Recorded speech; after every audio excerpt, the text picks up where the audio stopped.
Welcome back, everyone. Today we're taking a look at Train Cart Shop Simulator.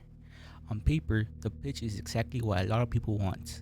You build a shop, manage stocks, set prices, and try to grow a tiny local store into a massive empire. It taps into that specific management sim itch where you just want to organize shelves, watch the numbers go up. But after spending time with it, like 10 hours or so, the reality is a lot more complicated than the store pitch makes it sound. Let's start with the core gameplay loop, because that is where you're going to spend most of your time.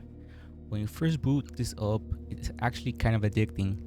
You start with limited cash and empty shelves, and you have to manually order products, unpack boxes, arrange your furniture, and set up your displays.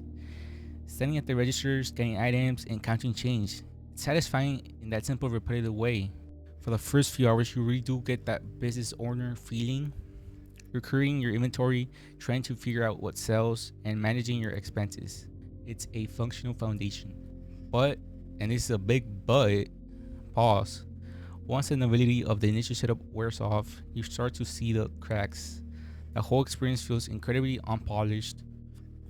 If you ever play those random simulators you find on Roblox, you know exactly what I'm talking about. It has the same low budget, slightly Yankee feel. It functions, but it's not exactly a smooth or high quality production game.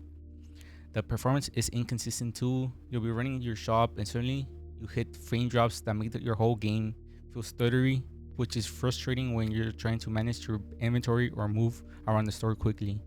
The biggest issue for me, and one that you can't ignore, is the assets. This game is heavily reliant on AI generated content. You look at the game artwork and then you look at the actual cards in the game, the ones that you're supposed to be collecting, and they're all clearly AI generated, Pokemon like knockoffs. It feels soulless.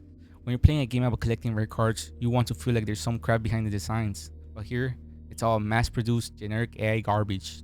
It breaks the immersion immediately because nothing looks unique or handcrafted. It's just cheap visual filler. And it's not just the art that feels like it was just put together without much care. The actual AI behavior in the game is trash. The customers act like they're running on scripts from 10 years ago. They just stand around, glitch out, or wander around into spots they shouldn't be. And all they do is freaking get a card or whatever, look around the shop, and then they go to the cashier.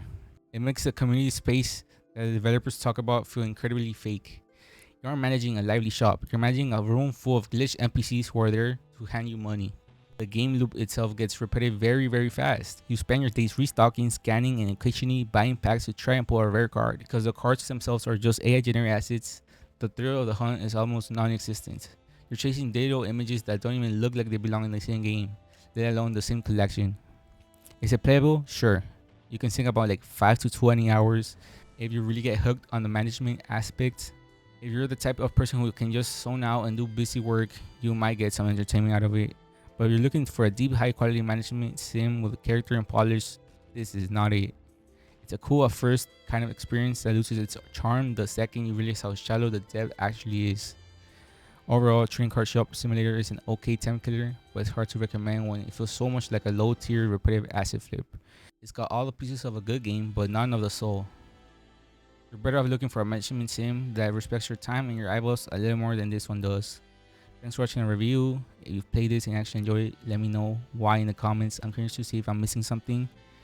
And also, don't forget to like, subscribe for more honest takes. Catch y'all later.